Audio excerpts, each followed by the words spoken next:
সুপ্রভাত বন্ধুরা, আজ হলো 16 মার্চ সোমবার। আজকের সকালের বরাক উপত্যকার শ্রীভূমি, করিমগঞ্জ, শিলচর, হাইলাকান্দি সহ আসামের বিশেষ বিশেষ খবরগুলি হলো আসাম সহ 4টি রাজ্য ও একটি কেন্দ্রশাসিত অঞ্চলের বিধানসভা নির্বাচনের দিন ঘোষণা। বিস্তারিত থাকবে প্রতিবেদনে। অসমের 126টি আসনে আগামী 9 এপ্রিল এক দফায় ভোট গ্রহণ। দেশের 30টি রাজ্য ও কেন্দ্রশাসিত অঞ্চলে রান্নার গ্যাসের বাণিজ্যিক সিলিন্ডারের পর্যাপ্ত পরিমাণ মজুত নিশ্চিত করা হয়েছে বলে পেট্রোলিয়াম ও প্রাকৃতিক গ্যাস মন্ত্রণালয়ের প্রকাশ। অসমের ছাত্রছাত্রীদের জন্য বিদ্যালয় শিক্ষা বিভাগের নির্দেশ জারি। 2026 শিক্ষাবর্ষ থেকে ষষ্ঠ, সপ্তম, অষ্টম শ্রেণীতে ছাত্রছাত্রীদের ইতিহাস ও ভূগোল বাধ্যতামূলক করেছে অসমের শিক্ষা বিভাগ। আসাম সহ দেশের বিভিন্ন রাজ্যে ভারী বৃষ্টিপাতের সতর্কতা জারি। বজ্রপাত ও শিলাবৃষ্টি এবং ঝোড়ো হাওয়ার সম্ভাবনা রয়েছে, জানালো আবহাওয়া দফতর। অসমে বিধানসভা নির্বাচনের জন্য বিভিন্ন দলের প্রার্থী তালিকা প্রকাশ। শ্রীভূমি, করিমগঞ্জ জেলায় নির্বাচনের কোড অফ কন্ডাক্ট শুরু। শিলচরে দলাইয়ে প্রচণ্ড ঝড় বৃষ্টি, শিলাবৃষ্টিতে বিভিন্ন গ্রামে ব্যাপক ক্ষয়ক্ষতি এবং অসমে আবারও সরকার গঠন করবে বিজেপি, বললেন অমিত শাহ। তাহলে বিস্তারিত খবরে যাওয়ার আগে অবশ্যই ভিডিওটিতে একটি লাইক দিয়ে চ্যানেলটি সাবস্ক্রাইব করে পাশের বেল আইকনটি বাজিয়ে রাখবেন এবং ফেসবুক পেজে দেখে থাকলে পেজটি ফলো করে ভিডিওটি শেয়ার করবেন, যাতে সঠিক খবরগুলি সবার কাছে পৌঁছাতে পারি। এবার শুনুন আজকের খবরের বিস্তারিত। প্রথম খবর, আসাম সহ 4টি রাজ্য ও একটি কেন্দ্রশাসিত অঞ্চলের আসন্ন বিধানসভা নির্বাচনের দিন ঘোষণা নির্বাচন কমিশনের। অসম সহ 4টি রাজ্য ও একটি কেন্দ্রশাসিত অঞ্চলের আসন্ন বিধানসভা নির্বাচনের দিন গতকাল ঘোষণা করা হয়েছে। নতুন দিল্লির বিজ্ঞান ভবনে আয়োজিত এক সাংবাদিক সম্মেলনে মুখ্য নির্বাচন আধিকারিক জ্ঞানেশ কুমার বলেন, অসম রাজ্যের 126টি বিধানসভা কেন্দ্রের জন্য আগামী 9 এপ্রিল এক পর্যায়ে নির্বাচন অনুষ্ঠিত হবে। প্রার্থীরা 23 মার্চ পর্যন্ত মনোনয়ন দাখিল করতে পারবেন এবং 26 মার্চে মনোনয়নপত্র প্রত্যাহারের শেষ দিন। 28 মার্চে মনোনয়নসমূহ পরীক্ষা করা হবে এবং 4 মে নির্বাচনের ফল ঘোষণা করা হবে। অসমে এবার 2,50,00,000-এর বেশি ভোটদাতা তাদের ভোটাধিকার সাব্যস্ত করবেন। এর মধ্যে 1,25,00,000 পুরুষ ভোটার এবং 1,25,00,000 মহিলা। 343 জন তৃতীয় লিঙ্গের ভোটদাতা রয়েছেন। এই সাংবাদিক সম্মেলনে গতকাল পশ্চিমবঙ্গ, তামিলনাড়ু, কেরালাম ও পুদুচেরি বিধানসভা নির্বাচনের সময়সূচি ঘোষণা করা হয়। এ অনুসারে কেরালাম ও পুদুচেরিতে 9 এপ্রিল একটি পর্যায়ে নির্বাচন অনুষ্ঠিত হবে।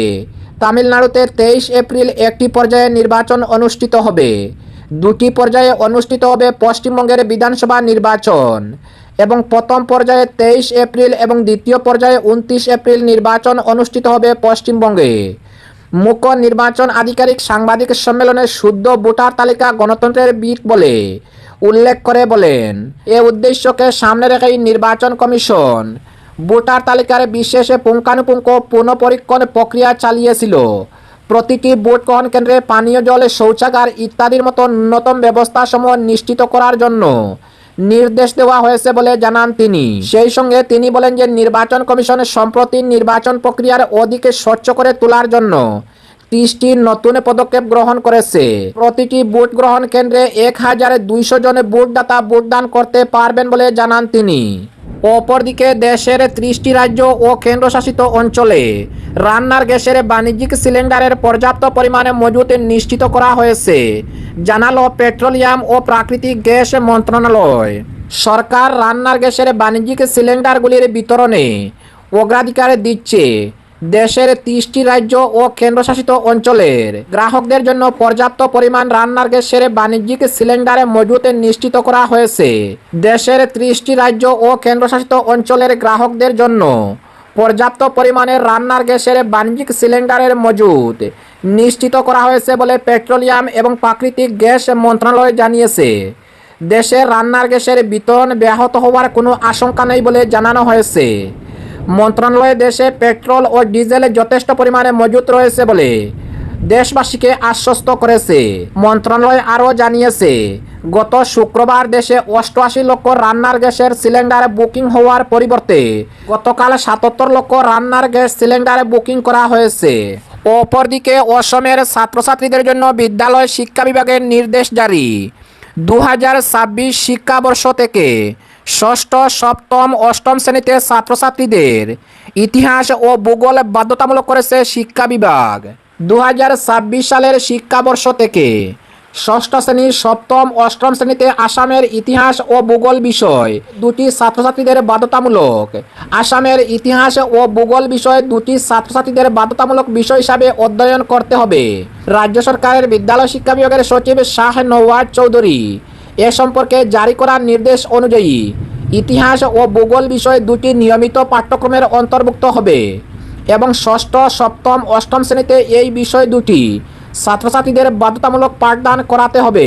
আসামের সমৃদ্ধ সাংস্কৃতিক, সামাজিক ও ভাষা পরিচয় ত্বরান্বিত করার জন্য ইতিহাস ও ভূগোল বিষয় দুটি বাধ্যতামূলক করা হয়েছে বলে নির্দেশে উল্লেখ করা হয়েছে। অপরদিকে আসাম সহ দেশের বিভিন্ন রাজ্যে ভারী বৃষ্টিপাতের সতর্কতা জারি। বজ্রপাত ও শিলাবৃষ্টি এবং ঝোড়ো হাওয়ার সম্ভাবনা রয়েছে, জানালো আবহাওয়া দফতর। ভারতীয় আবহাওয়া দফতরের গৌহাটি কেন্দ্রের পূর্বাভাস অনুযায়ী আসাম সহ মণিপুর, মিজোরাম, ত্রিপুরা, মেঘালয়, নাগাল্যান্ড ও অরুণাচল প্রদেশের বিভিন্ন স্থানে মাঝারি থেকে ভারী, অতি ভারী বৃষ্টিপাত এবং শিলাবৃষ্টির সম্ভাবনার কথা জানানো হয়েছে। এছাড়া বজ্রপাত ও ঝোড়ো হাওয়ার সম্ভাবনার কথাও জানানো হয়েছে। গত 24 ঘন্টায় আসামে উল্লেখযোগ্য বৃষ্টি হয়েছে। এর মধ্যে বরাক উপত্যকার শিলচরে 4 সেন্টিমিটার এবং 5 গ্রামে 14 সেন্টিমিটার বৃষ্টি রেকর্ড করা হয়েছে। অপরদিকে অসমে বিধানসভা নির্বাচনের জন্য বিভিন্ন দলের প্রার্থী তালিকা প্রকাশ। অসম রাজ্যের আসন্ন বিধানসভা নির্বাচনের জন্য আম আদমি পার্টি 14টি আসনের জন্য প্রথম এবং চূড়ান্ত প্রার্থী তালিকা ঘোষণা করেছে। এদিকে কংগ্রেস দল গতকাল রাতে দ্বিতীয় প্রার্থী তালিকা প্রকাশ করেছে। নিখিল ভারত কংগ্রেস কমিটির সাধারণ সম্পাদক কেসি বেণুগোপাল স্বাক্ষর করা এক পত্র অনুযায়ী কংগ্রেস দলটি 23টি আসনে দলীয় প্রার্থী প্রদান করা সহ 15টি আসনে মিত্রদলের প্রার্থী প্রদান করবে। এর মধ্যে 11টি আসনে অসমের জাতীয় পরিষদে, 2টি আসনে এপিএইচএলসি এবং 2টি আসনে সিপিআইএম দলের প্রার্থী প্রদান করবে। এই তালিকা অনুযায়ী কংগ্রেস দলে বরাক উপত্যকার 2টি আসন, দলাই ও দক্ষিণ করিমগঞ্জ আসনে দলীয় প্রার্থী প্রদান করেছে। দক্ষিণ করিমগঞ্জ আসনে আমিনুর রশিদ চৌধুরী এবং দলাই আসনে ধ্রুবজ্যোতি পুরকায়স্থকে কংগ্রেসের প্রার্থিত্ব প্রদান করা হয়েছে। উল্লেখ্য, কংগ্রেস দল এর পূর্বে 42 জন প্রার্থীর নামের প্রথম তালিকা প্রকাশ করেছিল। এদিকে কংগ্রেসের বিরুদ্ধে অসন্তুষ্টি প্রকাশ করে রাইজোর দল ইতিমধ্যে মিত্রতা না করার সিদ্ধান্ত গ্রহণ করেছে। রাইজোর দল গতকাল 2টি আসনের জন্য প্রার্থীর নামের তালিকা প্রকাশ করেছে। এদিকে বিজেপি আগামী 18 মার্চের নির্বাচনের জন্য প্রার্থী তালিকা প্রকাশ করবে বলে মুখ্যমন্ত্রী ডক্টর হিমন্ত বিশ্ব শর্মা ইতিমধ্যে জানিয়েছেন। বিজেপির তালিকায় বেশ কয়েকজন নতুন প্রার্থীর নাম থাকবে বলে মুখ্যমন্ত্রী জানিয়েছেন। বরাক উপত্যকার 10টি আসনে বিজেপি এবং 3টি আসনে অসম গণপরিষদ দল প্রতিদ্বন্দ্বিতা করবে বলে মুখ্যমন্ত্রী হিমন্ত বিশ্ব শর্মা জানিয়েছেন। অপরদিকে শ্রীভূমি করিমগঞ্জ জেলায় নির্বাচনের কোড অফ কন্ডাক্ট শুরু। শ্রীভূমি করিমগঞ্জ জেলায় শুরু নির্বাচনী বিধি। কড়া নজর প্রশাসনের ও জেলা কমিশনারের। সাংবাদিক সম্মেলন করে 24 ঘন্টায় সরকারি সম্পত্তি থেকে প্রচার সামগ্রী অপসারণ। পেড নিউজে কড়া সতর্কতা। রাজ্যের আসন্ন বিধানসভা নির্বাচনের দিনক্ষণ ঘোষণা হওয়ার সঙ্গে সঙ্গেই নির্বাচন প্রক্রিয়াকে ঘিরে প্রশাসনিক তৎপরতা আরও জোরদার হয়েছে। নির্বাচনকে অবাধ, সুষ্ঠু ও নিরপেক্ষভাবে সম্পন্ন করার লক্ষ্যে জেলা প্রশাসনের বিভিন্ন স্তরে প্রস্তুতি শুরু হয়েছে ইতিমধ্যেই। সেই পরিপ্রেক্ষিতেই রবিবার সন্ধ্যায় শ্রীভূমি করিমগঞ্জ জেলার নির্বাচনী আধিকারিক তথা জেলা কমিশনার প্রদীপ কুমার দ্বিবেদী তার কার্যালয়ের সভাকক্ষে এক গুরুত্বপূর্ণ সাংবাদিক সম্মেলনের আয়োজন করেন। সাংবাদিক সম্মেলনে জেলার বিভিন্ন প্রিন্ট, ইলেকট্রনিক ও ডিজিটাল সংবাদ মাধ্যমের প্রতিনিধিরা উপস্থিত ছিলেন। সাংবাদিকদের সামনে বক্তব্য রাখতে গিয়ে জেলা কমিশনার নির্বাচন কমিশনের জারি করা আদর্শ আচরণবিধি সম্পর্কে বিস্তারিত তথ্য তুলে ধরেন।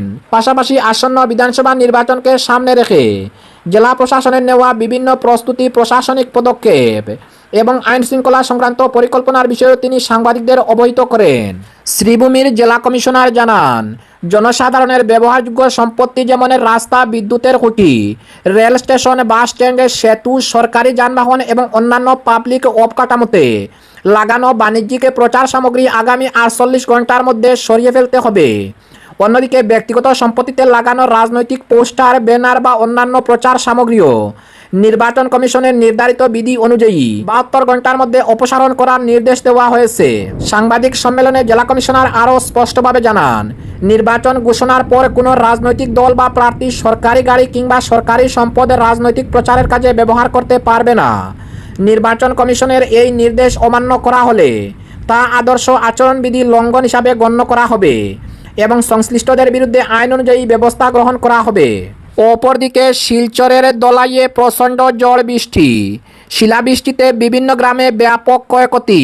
গতকাল রবিবার সন্ধ্যায় আকস্মিক প্রচণ্ড ঝড়, তুফান ও শিলাবৃষ্টিতে শিলচরের দক্ষিণ দলাই এলাকায় একাধিক গ্রামে ব্যাপক ক্ষয়ক্ষতির ঘটনা ঘটেছে।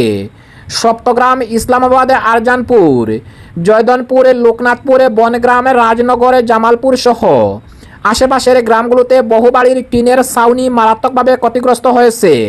স্থানীয় সূত্রে জানা গেছে, প্রবল ঝড়ে অনেক গাছ উপড়ে পড়ে ঘরবাড়ি অন্যান্য স্থাপনাতে আঘাত হানে, যার ফলে আরও ক্ষয়ক্ষতি হয়। ইসলামাবাদ গ্রামে একটি পরিবারের 2 জন মহিলা ও কয়েকজন ছোট শিশুসহ মোট 6 জন আহত হয়েছেন। আহতদের মধ্যে বেশ কয়েকজনের অবস্থা গুরুতর বলে জানা গেছে। এদিকে ঝড় ও শিলাবৃষ্টিতে এলাকা জুড়ে ব্যাপক ক্ষয়ক্ষতি হয়েছে বলে স্থানীয়রা জানিয়েছেন। এবং আজকের শেষ খবরটি, অসমে আবারও সরকার গঠন করবে বিজেপি, বললেন স্বরাষ্ট্রমন্ত্রী অমিত শাহ। অসমের মুখ্যমন্ত্রী ডক্টর হিমন্ত বিশ্ব শর্মার নেতৃত্বে বিজেপি এ পর্যন্ত সর্ববৃহৎ জনাদেশ নিয়ে অসমে আবারও সরকার গঠন করবে দাবি করেছেন কেন্দ্রীয় স্বরাষ্ট্রমন্ত্রী অমিত শাহ। গৌহাটিতে অনুষ্ঠিত বিজেপির যুবশক্তি সমাবেশে অংশ নিয়ে অমিত শাহ এই মন্তব্য করেন। একই সঙ্গে প্রতিটি অনুপ্রবেশকারীকে ভারত থেকে বহিষ্কার করার আশ্বাস দিয়ে অসমের জনগণকে আবারও বিজেপির পক্ষে জনাদেশ দেওয়ার আহ্বান জানান তিনি। বিজেপির যুবশক্তি সমাবেশে বক্তব্য রাখতে গিয়ে বিদেশি অনুপ্রবেশকারীর প্রসঙ্গে কংগ্রেসকে কড়া ভাষায় আক্রমণ করেন স্বরাষ্ট্রমন্ত্রী অমিত শাহ। তিনি বলেন, কংগ্রেস অনুপ্রবেশকারীদের আশ্রয় দিয়েছিল, কিন্তু বিজেপি সরকার তাদের প্রত্যেককে শনাক্ত করে দেশ থেকে বহিষ্কার করতে বদ্ধপরিকর। নির্বাচন কমিশন কিছু রাজ্যে ভোটার তালিকার এসআইআর অর্থাৎ এসআর প্রক্রিয়া চালু করলেও কংগ্রেস এর বিরোধিতা করেছিল বলে দাবি করেন তিনি। অমিত শাহ আরও বলেন, কংগ্রেস অনুপ্রবেশকারীদের বৈধ, আনুষ্ঠানিক ও স্বাভাবিক করে তুলেছিল, কিন্তু বিজেপি তাদের প্রত্যেককে ভোটার তালিকা থেকে বাদ দেবে। রাহুল বাবু অর্থাৎ রাহুল গান্ধী নিশ্চিত থাকতে পারেন যে শুধু তাদের নাম ভোটার তালিকা থেকে বাদ দেওয়াই নয়, দেশ থেকেও বহিষ্কার করা হবে।